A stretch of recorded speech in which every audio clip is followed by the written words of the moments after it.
Hi, I'm Ron Cantor. I want to tell you a funny story. I wrote a couple books. One is called Identity Theft, and one is called Leave Me Alone, I'm Jewish. It's my testimony. Well, I sent an email to my father who sends out our books, and it said, send it and leave me alone. Now, that doesn't sound very nice, does it? And my mother saw the email and she thought I was being rude. But what I was really saying was, send it, identity theft, and leave me alone, I'm Jewish, to this certain person. You see, friends, context is everything.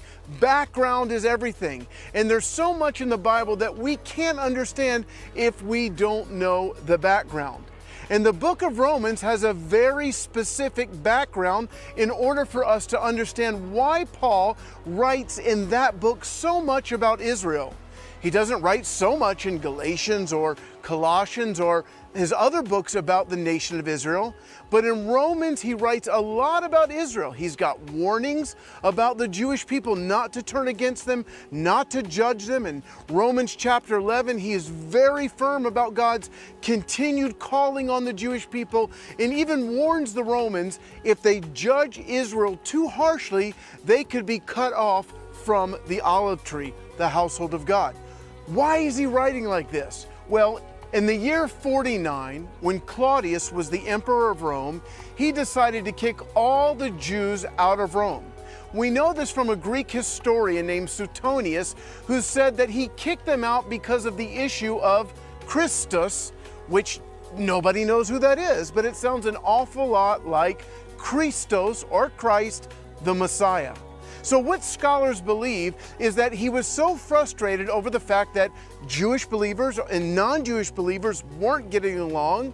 Not only that, they weren't considering him a god, because under the Roman culture, if you were Caesar, you were a deity. He just kicks all the Jews out of Rome. And when they come back 5 years later, when Nero is now the new emperor, the believers in Rome begin to treat the Jewish believers differently, like second-class citizens. In fact, the great English Bible teacher David Paulson says they did not receive them back into the congregation at all. So when you understand this background, that the Roman believers, in fact, they were the very first ones to adopt what we now call replacement theology, believing that the church is the new Israel, something that we actually don't see in the Bible.